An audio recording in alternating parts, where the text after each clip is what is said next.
Marco Polo और Columbus के बाद हम देखते हैं वास्को डी गामा को। वास्को डी गामा का जन्म कहाँ हुआ? पुर्तगाल में। कब? 1460 में।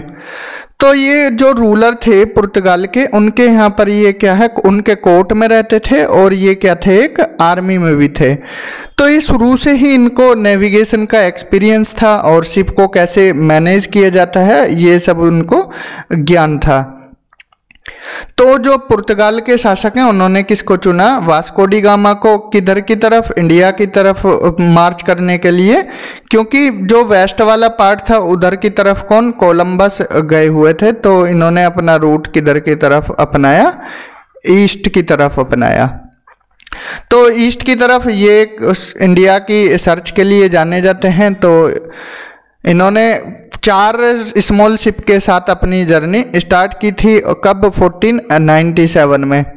तो वास्को डी गामा का रूट देख लेते हैं कैसे कैसे इन्होंने पहुँचे थे। तो ये अपना देखिए यहाँ से स्टार्ट करते हैं वॉयेज। तो यहाँ से स्टार्ट करने के बाद फिर ये कैनरी आइलैंड पर पहुँचते हैं। कैनरी आइलैंड के बाद केप वर्डे आइलैंड, और उसके बाद ये क्या है, यहाँ से रास्ता भटकते रहते हैं। मतलब उस जो अटलांटिक ओशियन है उसमें ही चारों तरफ घूमते रहते हैं। तो इनको 100 दिन तक, लगभग 100 दिन तक कोई भी लैंड नहीं दिखाई देती है। तो ये किस में घूमते रहते हैं? ओशियन में, पानी में ही घूमते रहते हैं। यहाँ पर तूफान भी आते हैं तो तूफान परेशान भी करते हैं। एक बार को तो ये मन बना लेते हैं कि वापस, जो इनकी क्रू थी वो बोलती है कि वापस कहाँ, पुर्तगाल ही चलते हैं। लेकिन धीरे धीरे जो तूफान था वो शांत होता है, और शांत होने के बाद फिर इनको यहाँ पर सेंट हेलेना आइलैंड भी दिखाई दे जाता है। तो सेंट हेलेना आइलैंड के आसपास तक ही घूमते रहते हैं और फाइनली फिर पहुँच जाते हैं कहाँ पर? केप ऑफ गुड होप पर। ये क्या है, जो अफ्रीका का सदर्न पॉइंट है, केप ऑफ गुड होप बोला जाता है।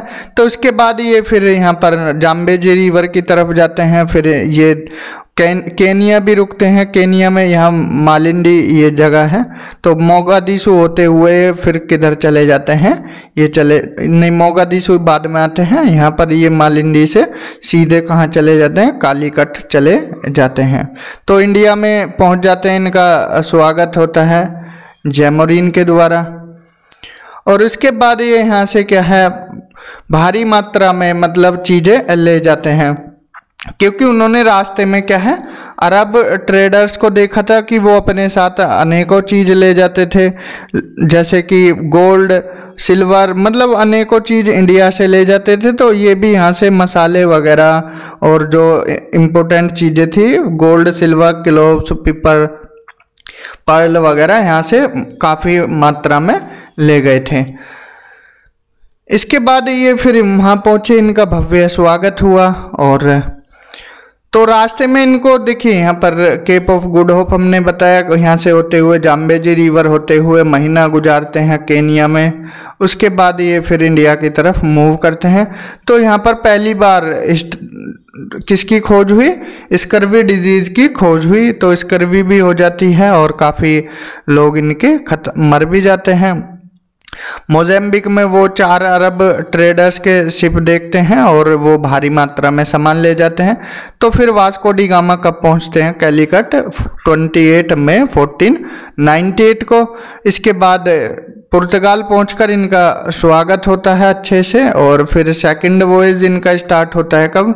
1502 से 1503 तक।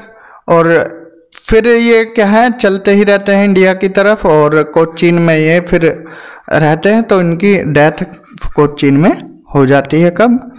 24 दिसंबर 1524 को। तो वास्को डी गामा किसके लिए जाने जाते हैं? इंडिया की डिस्कवरी के लिए वास्को डी गामा को जाना जाता है। This is all about Vasco D gamma.